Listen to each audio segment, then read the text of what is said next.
Megan Carmody, the owner of Black Cat Burrito in Boone, sold her restaurant to a local employer who plans to renovate during the summer months.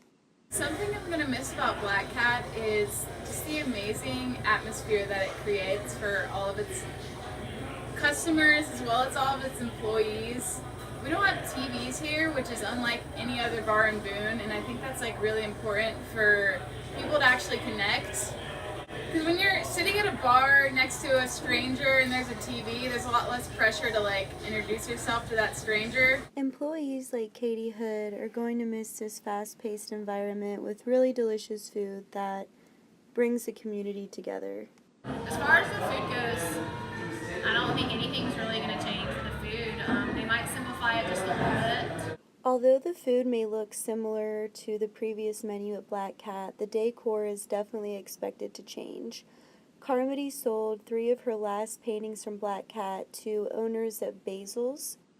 The ethos of Black Cat is hope to endure the change and renovations, so this can be a local spot for regulars.